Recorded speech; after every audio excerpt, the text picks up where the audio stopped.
वही तो पूछो। चलो जाते हैं यहाँ से। घोड़ा गाड़ी का साइन गार्ड बना हुआ है, कहता है इस रोडों पे घोड़ा गाड़ी भी चला सकती है। सड़कें देख लो कैसी है। ये लग रहा है भाई अफ्रीका वाली वाइब थोड़ी सी। मोरक्को तो पूरा यूरोप ही लग रहा था मुझे। जब हम इमिग्रेशन में एंटर करे सबसे पहले ना एक बंदे ने हमारे लिए रेड कारपेट बिछा रखा था। कहता आप दोनों इस पे जाओ। हम दोनों चले गए, मैं और हेमंत। वो हमारे साथ जैपनीज है, वो वीडियो में आना पसंद नहीं करता। वो हम तीनों चले गए, सबसे आगे मैं था। मुझे कहता स्टैंपिंग स्टूपिंग करी, क्यों आए? मैं कहा घूमने के लिए। कहता कितने दिनों के लिए? मैं कहा 3 दिनों के लिए। पर यहाँ पर आज भी घोड़े में सिलेंडर लेके जाते हैं। घोड़े के पीछे रेडी लगाई है, बग्गी बना रखी है और बग्गी में रखे हैं भाई गैस सिलेंडर।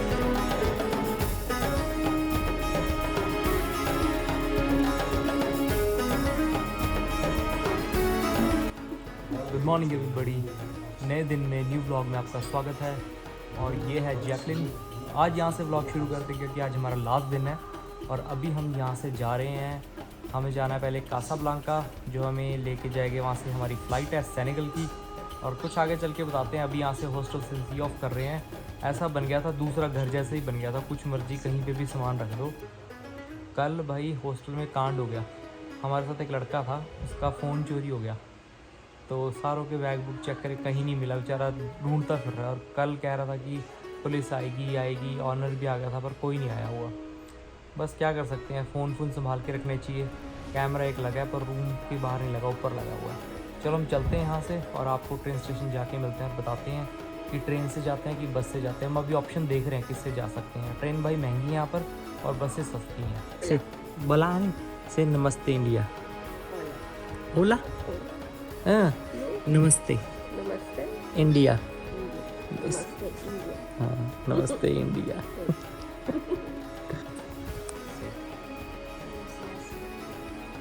पहले यहाँ से जाना हमने कासाब्लांका और कासाब्लांका से जाएंगे हम। हमारी फ़्लाइट है कल सुबह की जो 3 घंटे में पहुँच जाएगी। आज हमारा आखिरी दिन था तो मैंने सोचा चलो जा ही रहे हैं तो ब्लॉग शुरू कर लें। और जैकलिन अपने घर की वीडियोस दिखा रही है मुझे। नमस्ते इंडिया। नमस्ते इंडिया। भाई इसको सिखाने में इतना टाइम लग गया ना, क्योंकि स्पेनिश है और कोलंबिया की है। मैं बार बार ना कंबोडिया बोल रहा था, मेरे मुंह से बार बार कंबोडिया निकल रहा था। कोलंबिया से बिलोंग करती है। अभी हम चलते हैं यहाँ से और अभी पुलिस आई है भाई चेकिंग करने के लिए। ऊपर सब चेक कर रही है। उसका फ़ोन चोरी हो गया था कल एक बंदे का, उस चक्कर में। चलो निकलते हैं यहाँ से। वही तो पूछो। चलो जाते हैं यहाँ से और इसको भी करते हैं बाय बाय बाय। ओके बम्बिया के। बढ़िया बंदी थी, लेट हो गए हम थोड़ा सा। टैक्सी वाले ने फ़ोन किया अभी।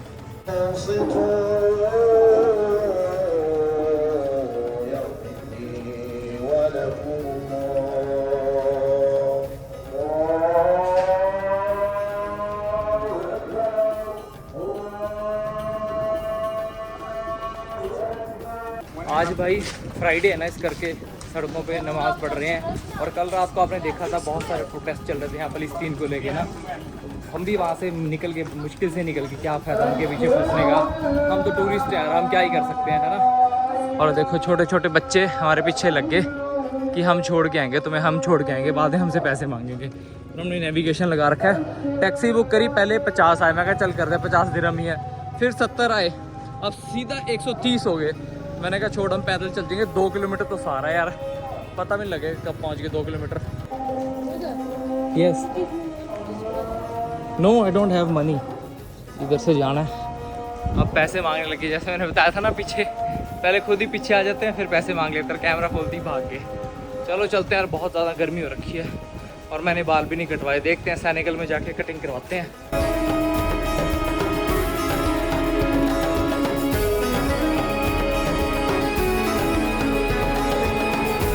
ये आ गए यार फाइनली हम बस स्टेशन पे।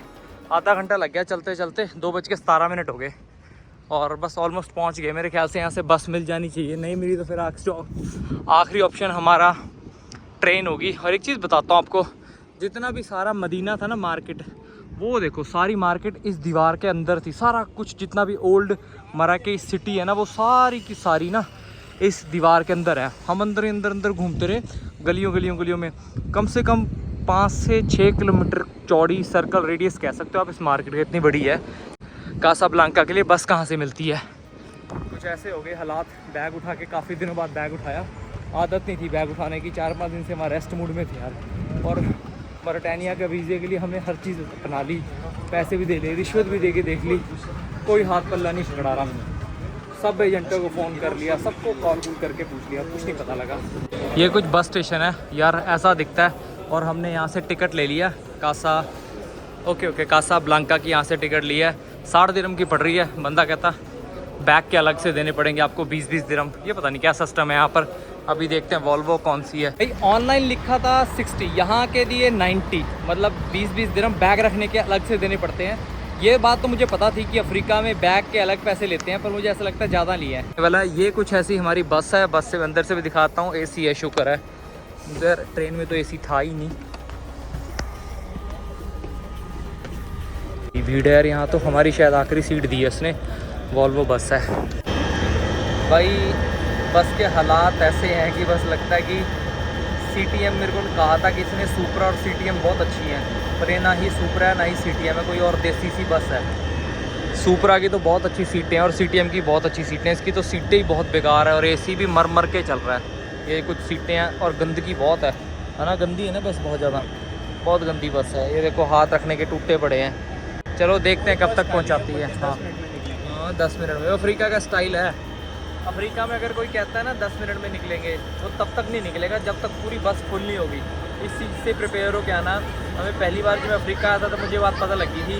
इथोपिया गया था भाई, सुबह के 5 बजे बैठा था और 12 बजे बस चली थी। अब लगा लो कितने घंटे बस में स्टार्टिंग से पहले बैठा रहा भाई। वैसे हमने जितना ऑनलाइन देखा था तो वहाँ दिखा रहा था 60-60 दिरहम की टिकट है। उसने हमसे 70-70 दिरहम लिए, मतलब ये लगा लो 700-700 रुपये लिए पर बंदे की टिकट है इसकी, यहाँ से कासाब्लांका तक की, वो भी लग्जरी AC तो छोड़ो। मुझे ऐसा लगता है यहाँ के देश में AC इनके लिए बैन ही है।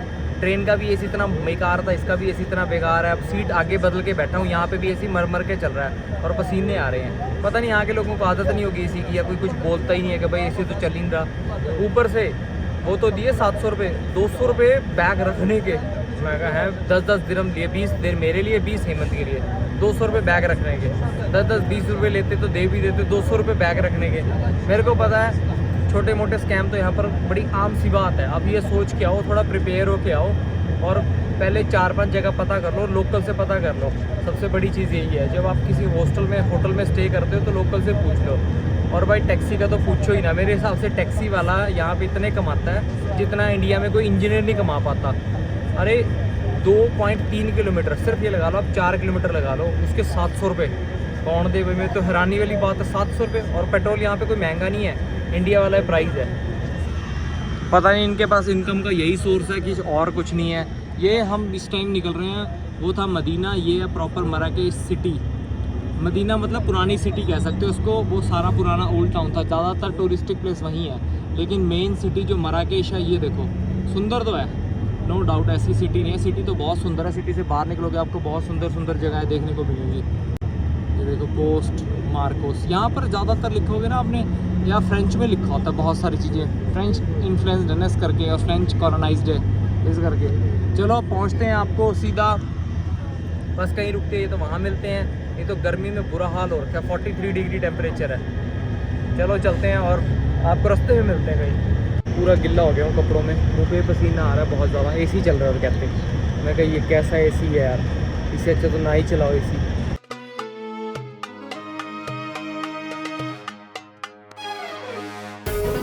भाई बस ने तो यहाँ उतार दिया हमें। अब यहाँ से जाना है कासा पोर्ट। देखते हैं कासा पोर्ट कहाँ है, पहले टैक्सी टुक्सी अरेंज करते हैं फिर आपसे मिलते हैं। भाई हम पहुँच गए हैं वापस कासाब्लांका, जहाँ से दिन शुरुआत हुई थी, जहाँ से इंडिया से पहली बार आए थे। यहाँ पर आते हैं यार, वेदर बहुत अच्छा है, इनकी फाइनेंशियल कैपिटल भी यही है, तो काफ़ी डेवलप भी है, बहुत सुंदर बना हुआ है। और यहाँ से हम जा रहे हैं भाई, जो हमारा कासा पोर्ट है उसके पास जा रहे हैं। वहाँ से ट्रेन लेंगे जो सीधा हमें एयरपोर्ट लेके जाएगी, इंटरनेशनल एयरपोर्ट। यहाँ तक पहुँचने में टाइम लग गया, लगभग हम 2:30 बजे के आसपास चले थे, 6:30-7 बज गए। देख लो 7 बजे भी यहाँ ऐसा मौसम रहता है यार।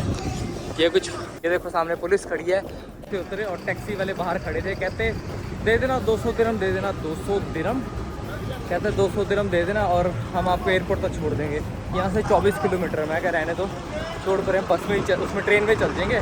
एक भाई मिल गया हमें बस में, वो कहता मैं भी उसी तरफ जा रहा हूँ, तुम्हें बता देता हूँ यहाँ पर लोकल ट्रांसपोर्ट चलता है। तुम लोकल ट्रांसपोर्ट यूज़ कर सकते हो। मैं क्या कौन सा है, कहता लोकल ट्रांसपोर्ट बस चलती है, ट्रैम चलती है, तो कहता 5 दिन लगेंगे। फिर मैंने टैक्सी वाले से पूछा, कहता 60 दिन दे देना कासा पोर्ट तक के। मैंने कहा छोड़ परे। एक बंदा कहता मेरे साथ साथ चलो 5 दिन में पहुँचेंगे। मैंने कहा ठीक है चलते हैं। ये रहा भाई बंदा, इसने मुझे, हमारा नेट भी ख़त्म हो गया यार, पता नहीं कैसे ख़त्म हो गया, यूज़ भी नहीं करा चाहता फिर भी ख़त्म हो गया। अबे भाई का नाम है, बड़ा अच्छा नाम है, पहली बार सुना मैंने तो यार। ये प्रोनाउंसिएशन करने में भी बड़ी डिफ़िकल्ट हो रही है, हमें अभी तक समझ नहीं आया क्या नाम है। चलो उस तरफ लेके चलते हैं और उस तरफ से हमें मिलेगी बस। यहाँ से हसन 2 नाम से मस्जिद है जहाँ पर बस ड्रॉप करेगी हमें।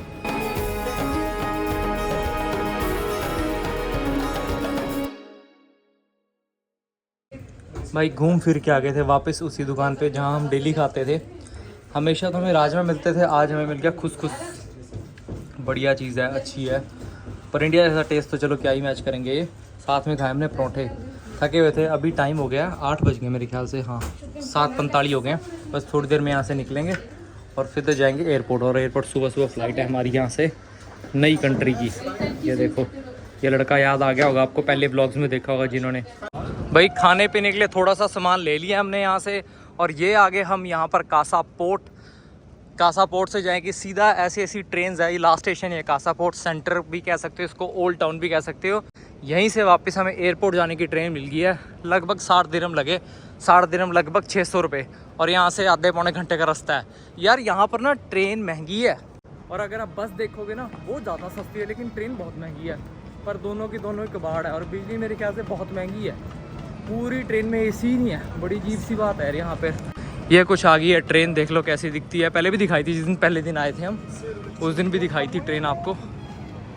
ये देखो ऐसी दिखती है कुछ ट्रेन। यही है हमारी भी यार क्लास 2, फटाफट चढ़ते हैं इसमें। मिल गई ट्रेन भी, खाली पड़ी है तो हैं, वो पूरी की पूरी ट्रेन खाली यार, बड़ी अजीब सी बात है।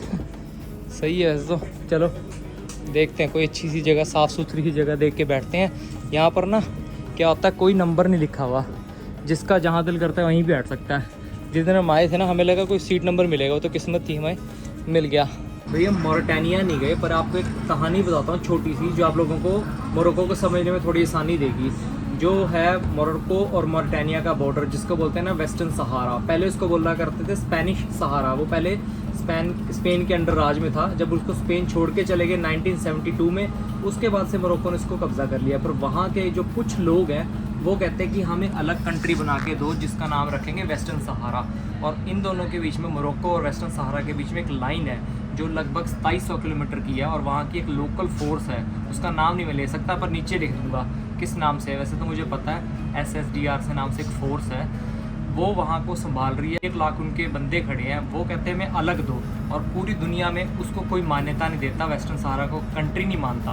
पर क्या कहते हैं, कुछ देश उसको मानते हैं कि ये अलग कंट्री है। जैसे हम लास्ट टाइम जिम्बाब्वे गए थे, जिम्बाब्वे भी कहता है अलग कंट्री है।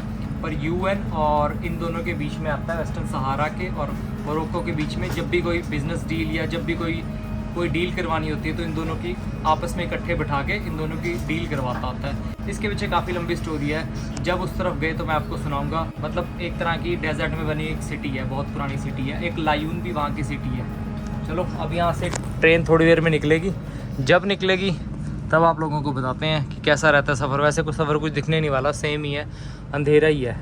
और यार आज इतने दिनों बाद ना कासाब्लांका में गर्मी थी, माराकेश में तो चलो थी, पर यहाँ पर आज गर्मी बहुत लग रही है। इतने दिन रह के गए यहाँ पे। पूरी ट्रेन कोई नहीं है, 1-2 बंदे ही हैं, खाली पड़ी है ट्रेन। ट्रेन स्टेशन पे पहुँच गए। यहाँ से मेरे ख्याल से लिखा हुआ है, देखो एरोगेरा बोलते हैं यहाँ की फ्रेंच एनएस करके। एयरपोर्ट के लास्ट स्टेशन है बस इनका, ये ट्रेन लास्ट स्टेशन पे छोड़ती है एयरपोर्ट। और 11:30 मेरे ख्याल से लास्ट ट्रेन चलती है रात को। टैक्सी वाला यहाँ तक आने के 900 रुपये मांग रहा था वो भाई। टैक्सी वाले तो लूटते हैं यहाँ पर यार, बहुत ज़्यादा लूटते हैं। चलो पहुँच गए, आपको ऊपर जाके एक बार सिस्टम सेट कर ले, फिर मिलते हैं। ऑलमोस्ट टाइम 9:40 है, 35 मिनट में पहुँची, 40 मिनट में पहुँची यार, लेट हो जाती है यहाँ की ट्रेन भी। भाई हम आ गए थे एयरपोर्ट पे बैठे हैं, और अभी टाइम हुआ है भाई 4 बज गए हैं, लगभग 4 बजने 5 मिनट है। और हमारी फ़्लाइट के 7 बजे की, 7:30 बजे की फ़्लाइट है यहाँ से सेनेगल के लिए। और कुछ नहीं मिल रहा था, कहीं सोने की जगह नहीं थी। और एसी जो मेन एरिया है ना, जहाँ पे सारे लोग बैठते हैं, जहाँ पे बोर्डिंग पास मिलते हैं, वहाँ पे एसी इतना ज़्यादा तेज़ कर रखा था उन्होंने, हद नहीं कोई। सारे उठ के यहाँ आ गए। नीचे मैं सोया हुआ था, अभी उठ के बैठा हूँ। प्यास बहुत लग रही थी पानी की। मैं कहा चल पानी की बोतल एयरपोर्ट से ले लेंगे। मुझे पता था महंगी आती है ना। तो ये बड़ी बोतल पड़ी है, ये बड़ी बोतल है। ये बोतल आती है 5 दिरहम की, इंडिया के हो गए 50 रुपये। मैंने कहा चल 10 की होएगी। ये छोटी बोतल एक लेके आ गया मैं। ये पड़ी 15 की, 150 रुपये की 500 ml की बोतल पड़ी। इतनी महंगी बोतल पड़ी है। उसके बाद एक अंकल आ गए है ना, वो राजस्थान के थे। उनके पास एक बोतल थी, ये उन्होंने ही दी मुझको। कहते मैं 2 लेके आया था, एक तू रख ले। तो वो मिल गई, तो हमने यहाँ से काम चला लिया। और एक जैपनीज़ बंदा भी था जो हमारे साथ हॉस्टल में था, जिसको जाना था भाई, जो जाना चाहता था मोरिटानिया। उसका भी वीज़ा नहीं आया। मराकेश में हमें हॉस्टल में मिला था, उसके बाद फिर यहाँ मिला हमें। कहता मेरा वीज़ा नहीं आया। मैं कहा चल तू भी चल, ये भी हमारे साथ सेनेगल जा रहा है। सारे बैठे हैं यहाँ पर। पहले मैं सोया हुआ था यहाँ पर। मैं कहा चल थोड़ी देर उठ जाते हैं। देखो झंडा लेके सोया हुआ है किसी देश का, मेरे ख्याल से सेनेगल का ही झंडा है। वहीं का बंदा है, वहीं का झंडा लेके सोया हुआ है। चेकिंग चालू हो गया। ये भी भाई पुणे से था। भाई आपका नाम क्या था? धनंजय। ये भाई यहाँ पर शिपिंग पोर्ट में काम करते हैं। और अंकल आपका नाम? मोहम्मद शकील। है मुंबई, रहते हैं मुंबई, है राजस्थान से। हाँ राजस्थान से हैं भाई। एक औरत थी पीछे भी लड़ रही थी, वो देखो वहाँ पे भी लड़ रही है, अभी भी लड़ रही है किसी से ना। इस करके आदत है कुछ लोगों की ना, हमेशा ही आदत होती है। हम सुबह सुबह सोए हुए वहाँ पर, इतनी ज़ोर ज़ोर से चीखे की आवाज़ें आने लगी। मैंने देखा कौन है, एक औरत ना लड़ रही थी, बहस रही थी, नहीं किससे बहस रही थी। एयरपोर्ट पर भी बहस रही थी, चीखे मार मार के पुलिस को बुला रही थी। अब उसका बोर्डिंग गेट खुल गया होगा, अभी फिर चीखे मार रही है। अब हमारा खुल गया और इतना टाइम हो गया, यहाँ पर लाइन लगे। एक बंदा हिल ही नहीं रहा, पता नहीं क्या कर रहे हैं। एयर सेनेगल चलो, इतना वेट कर दिया। यहाँ पर वो सिस्टम है यार, बैगेज का ना साइज़ के हिसाब से अलाउड करते हैं किसी एयरलाइन में। भाई सबको 5 मिनट में निकाल दिया। मेरे को कल्ले को ना उसने 20 मिनट बिठा के रखा। मेरे सारे वीज़े देखे, सारे, दूसरा पासपोर्ट देखा। फिर कहता है इसके बाद वाला पासपोर्ट दिखाया इसके पीछे। मैं कहा तीसरा भी, बस वो भी दिखाया। बहुत टाइम लगा दिया। टाइम हो गया भाई 7:38। सारी रात सोए नहीं, सारी रात बैठे रहे एयरपोर्ट पे। अब बोर्डिंग हुई है, अब यहाँ से 3.5 घंटे लगेंगे। बाकी एयरपोर्ट तो छोटा सा ही एयरपोर्ट है, बहुत ज़्यादा छोटा एयरपोर्ट है। और कुछ लाउंज वूंज वाला सिस्टम भी नहीं बना रखा। मैंने देखा यहाँ पर, इतना नोटिस करा, कुछ है नहीं। अब जाना किधर को? अच्छा इधर को है। ठीक है चलो दिखाते हैं। पहली बार मैं जा रहा हूँ भाई, पहली बार सेनेगल एयर में ट्रैवल कर रहे हैं और बताते हैं आपको कैसा एक्सपीरियंस रहता है। ऐसा कुछ मैंने खास सुना नहीं, इसके बारे में आज पता लग जाएगा कि कैसा एक्सपीरियंस रहता है। भाई हम 9 बजे पहुंच गए थे और अब बज गए हैं सुबह के 9। लगभग 12 घंटे हो गए हमें एयरपोर्ट पे ही। 12 घंटे हमने वेट करी भाई फ्लाइट की। और अब इतने थके पड़े हैं ना, बस पूछो ना। हमारे साथ तो जैपनीज़ एक लड़का भी है, वो भी थका पड़ा बेचारा। वो भी हमारे साथ ही सेनेगल जा रहा है। बस सेनेगल जाके एक दिन रुक के फिर वापस आ जाएगा। उसको तो यहाँ से जाने आगे पता नहीं कहाँ जाना है। मेरे ख्याल से टोगो कह रहा था, टोगो जाऊँगा। पर सोचने वाली बात है, 12 घंटे हमने एयरपोर्ट पे बिता दिया। बहुत बुरी तरह थक गया। ऐसा लग रहा है कि बस हॉस्टल मिल जाए जाके, होटल मिल जाए जाके और सो जाए। हम यहाँ से जा रहे हैं भाई अफ्रीका की सबसे महंगी कंट्री में, सेनेगल में।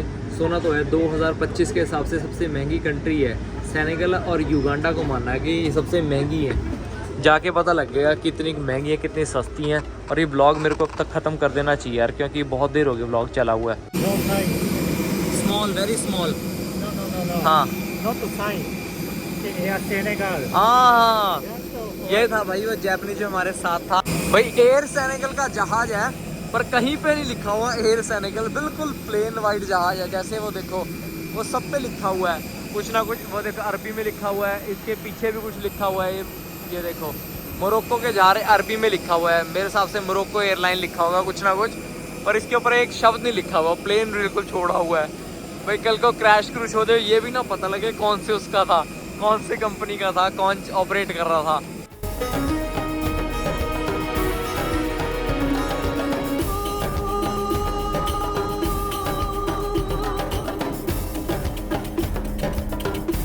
बड़ी सी बेसिक सी एयरलाइन है, कुछ भी नहीं है पूरी एयरलाइन में।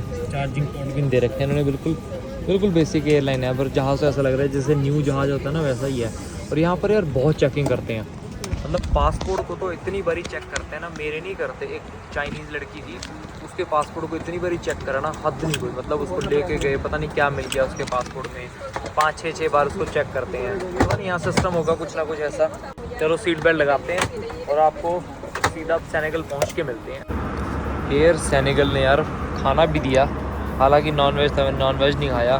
साथ में चिकन और सॉसेज और पता नहीं क्या था, साथ में आलू से थे। मैंने कहा छोड़ो, ब्रेड ब्रूड खाते हैं। ब्रेड थे और फ्रूट थे, पर खाना दिया। मैंने एक्सपेक्ट नहीं करा था 3 घंटे की फ़्लाइट में खाना भी देंगे। नींद बहुत आ रही है यार, थोड़ी देर के लिए सोया, खाने के लिए फिर उठ गया यार मैं। भाई हम पहुंच गए हैं सेनेगल, एयरपोर्ट पे खड़े हैं। यहाँ से अभी लगेज आएगा, लगेज का वेट कर रहे हैं। इमिग्रेशन की स्टोरी मैं आपको बाहर जाके बताता हूँ क्या रहा इमिग्रेशन की कहानी में। 1 सेकंड पहले बैग आ जाने दो, फिर बाहर आपको सारी डिटेल बताता हूँ क्या रहा। वैसे तो बहुत जल्दी हो गया काम सारा, बस अब बाहर चल के मिलते हैं। कंट्री नंबर 22 में आपका स्वागत है। मैं पहुंच चुका हूं भाई सेनेगल की कैपिटल डकार में, और मेरे पीछे देख रहे हो ये है भाई यहाँ का इंटरनेशनल एयरपोर्ट। और इमिग्रेशन की कहानी आपको पहले बताता हूँ। पहले ये बताता हूँ, मेरे पीछे बस दिख रही है, ये लेके जाएगी हमें सिटी सेंटर तक, जिसने हमसे लिए 6000 सेफ़ा, जो यहाँ की करेंसी है, लोकल करेंसी है। 5-7 देश हैं, इनमें सेफ़ा ही चलते हैं, इसको बोलते हैं, जिनमें चलते हैं भाई वेस्ट अफ्रीकन फ्रैंक। और बंदा कुछ बोल रहा है, फ्रांस में बोल रहा है, मुझे समझ नहीं आया क्या बोल रहा है, बस एक वर्ड समझ आ रहा है, यूज़ योर टाइम। चलो मैं आपको इमिग्रेशन की स्टोरी बता देता हूँ। इमिग्रेशन में क्या हुआ, जब हम इमिग्रेशन में एंटर करे, सबसे पहले ना एक बंदे ने हमारे लिए रेड कारपेट बिछा रखा था।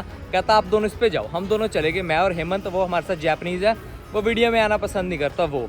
हम तीनों चले गए, सबसे आगे मैं था। मुझे कहता स्टैंपिंग स्टूपिंग करी, क्यों आए? मैं कहा घूमने के लिए। कहता कितने दिनों के लिए? मैं कहा 3 दिनों के लिए। कहता ठीक है। कहता तुम इकट्ठे हो तीनों? मैं कहा हाँ इकट्ठे हैं। फिर कहता ये अलग कैसे है? मैं कहा जापान से हमें मिला था। कहता अच्छा।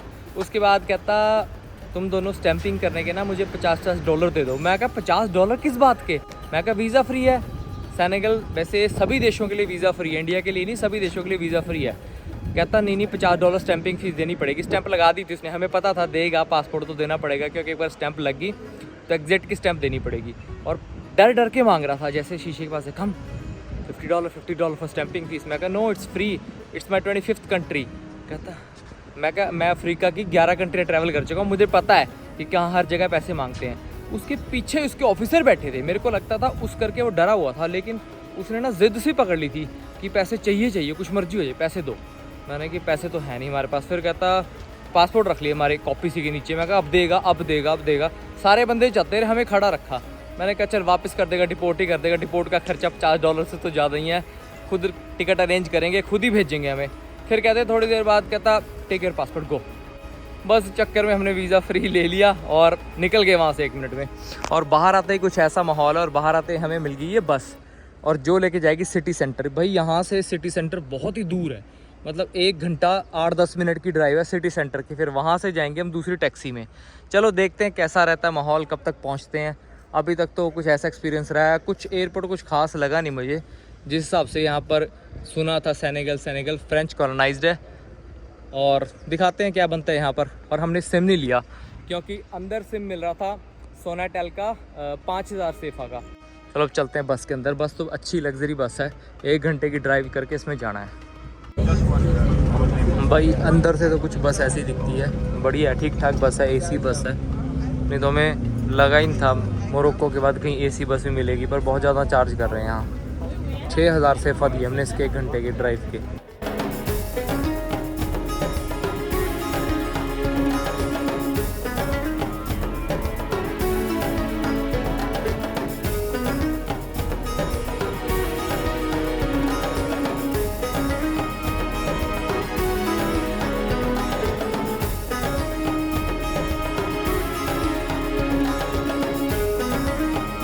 भाई यहाँ में ड्रॉप कर दिया है, ये बस स्टैंड है, यहाँ पर ड्रॉप कर दिया। अब यहाँ से जाना है आगे टैक्सी लेके, देखते हैं कितना टाइम लगता है। यहाँ पर ये बस स्टैंड है भाई, 1 घंटा लग गया, नींद ही आ गई थी बस में बैठे बैठे। मतलब यहाँ से तुम लगा लो डकार का एयरपोर्ट 60 किलोमीटर दूर है, इतना ज़्यादा दूर है, और लोग वीडियो बनाने से मना कर रहे हैं। मैं कह रहा हूँ अपनी रिकॉर्डिंग कर रहा हूँ। फ्रेंच कॉलोनाइज्ड है ना, इसलिए फ्रेंच बोलते हैं, भाषाएँ नहीं समझ में आती। चलो एक बार पहले हॉस्टल पहुँचे, फिर मिलते हैं आपसे। घोड़ा गाड़ी का साइन गार्ड बना हुआ है, कहता है इस रोडों पे घोड़ा गाड़ी भी चला सकती है। सड़कें देख लो कैसी है, ये लग रहा है भाई अफ्रीका वाली वाइब थोड़ी सी। मोरक्को तो पूरा यूरोप ही लग रहा था मुझे, यहाँ पे आके आ रही है थोड़ी थोड़ी अफ्रीका वाली वाइब। देखो सड़कों पे क्या क्या कुछ देखने को मिलता है आप लोगों को। ऐसे कुछ ATVs लग रही हैं, ज़बरदस्त है। ये देखो ऐसी कुछ बाइकें लेके सड़कों पे घूमते रहते हैं, पूरी अमेरिका वाली फील लेते हैं यहाँ पर भी। पर हर कोई बंदा मुझे कह रहा है अपने फ़ोन की तरफ ध्यान रख, फ़ोन की तरफ ध्यान रख। भाई देखो कैसा सा है, आसे पासे बिल्डिंगें हैं और सड़कें टूटी पड़ी हैं इनकी, सारी सड़कें ऐसी हैं। अभी तो ये आपको पक्की सड़क दिख रही है बीच बीच में, अगर गलियों में दिखाऊंगा सड़क ही नहीं है, सड़क बनाई ही नहीं यहाँ पर। बच गया वो आई वीडियो बनाने के चक्कर में, वीडियो बना रहा था भाई। यहाँ कैंच वो ठीक है, मशीन ठीक करने वाले ऐसे घूमते हैं, एकदम से रोड टप गया, पता ही नहीं लगा। मेरे को लगा हॉर्न मारेंगे, कोई नहीं मारता हॉर्न, बहुत ही साइलेंट है, पर चले जाते हैं। ये देखो घोड़ा गाड़ी का सामने साइन भी दे रखा है कि घोड़ा गाड़ी भी आ सकती है, पीछे मैंने दिखाई भी थी आपको घोड़ा गाड़ी। सड़कें ऐसी है, कच्ची पक्की सी सड़कें हैं जैसे अफ्रीका कॉन्टिनेंट में होती है। पर यहाँ पर एक चीज़ अलग बात देखने को क्या मिली, कंस्ट्रक्शन बड़ी तगड़ी है। मतलब कंस्ट्रक्शन बिल्कुल कह सकते हैं आप इंडिया लेवल की कंस्ट्रक्शन है। ये देखो काफ़ी अच्छी कंस्ट्रक्शन करते हैं यहाँ पर। दुकान के बाहर खड़े हैं और बस का वेट कर रहे हैं। यहाँ से 121 बस जाती है, लगभग 10 किलोमीटर है हमारा हॉस्टल। जो हमारे साथ जैपनीज था ना, उसने भाई एक बंदे को टैक्सी का हाथ दिया और ये रुक गया टेम्पू सा, कहता वेट कम हम उसके पीछे कहता मैं पूछ के आता हूँ, एक बार तुम यहाँ रुको, मैं पूछ के आ जाता हूँ और फिर हम इस टेम्पू में चलेंगे। मैं कहा चल यार कहीं ना कहीं तो इंतज़ाम कर। टैक्सी यार मांग रही है हमसे यहाँ से 10,000 सीफा, लगभग ये लगा लो 10,000 सीफा हो गए 700-800 रुपये के आसपास, 10 किलोमीटर के। बहुत महंगी टैक्सी है। वेस्ट अफ्रीका में यार टैक्सी करना तो बहुत महंगी है। यहाँ पर एक ऐप चलती है यांगो ऐप, हमारे पास अभी सिम नहीं है। पहले एक बार हॉस्टल पहुँचे, फिर सिम लेते हैं और थोड़ी सी करेंसी एक्सचेंज कराते हैं, फिर उसके बाद अच्छे से ट्रैवल करेंगे। Welcome to Africa guys. Africa की जर्नी शुरू हो चुकी है, बहुत कुछ देखने वाले इस जर्नी में आप। भाई अफ्रीका का ये शहर सेनेगल कंट्री, उसकी डकार कैपिटल में आज भी भाई इंडिया से कम 50 साल पीछे चल रहे हैं। जैसे आज से इंडिया में 20-30 साल पहले बंदे सिलेंडर लेके जाते थे और वो भी गाड़ियों में, पर यहाँ पर आज भी घोड़े में सिलेंडर लेके जाते हैं। घोड़े के पीछे रेडी लगाई है, बग्गी बना रखी है और बग्गी में रखे हैं भाई गैस सिलेंडर।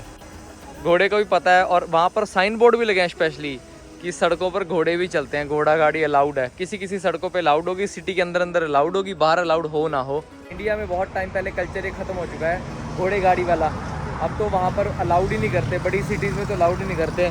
पर ये अफ्रीका में अभी भी चल रहा है कल्चर और हम वेट कर रहे हैं लगभग 1 घंटे से भाई के कहने पर कि हमारी बस यहाँ से आएगी और हमें हॉस्टल दे के जाएगी। पर 1 घंटा हो गया, हमने सबसे पूछ लिया, कोई समझ में नहीं आ रहा, कुछ भी समझ में नहीं आ रहा। फ्रेंच बोलते हैं, फ्रेंच भी नहीं बोलते, थोड़ी सी अलग तरह की भाषा बोलते हैं। मेरे को ऐसा लगता है जैसे अरेबिक बोलते हैं, मिक्स अरेबिक फ्रेंच में बोलते हैं। किसी को फ्रेंच आते हैं और किसी को अरेबिक आती है। लोकल बस में चढ़ के, लोकल बस कुछ ऐसी दिखती है और ये देखो कंडक्टर किसके अंदर बैठा है, जाली के अंदर बैठा है। मेरे करके टिकट करके बैठा है, पता नहीं कोई पैसे पूछे ना छीन लेस करके बैठा हो सकता है, पर मेरे को ऐसा लगता नहीं, टिकट करके बैठा होगा। यहाँ से भाई टिकट ले ली है और लगभग मेरे ख्याल से 10 से 15 मिनट लगेंगे। खिड़की से फ़ोन दूर ही रखते हैं, खिड़की से फ़ोन दूर ही रखते हैं भाई, कुछ नहीं पता होता टाइम का, कहीं झपट्टा मार के बाहर ही ले जाए। चलो चलते हैं हॉस्टल की तरफ, कुछ ऐसा दिख रहा है भाई।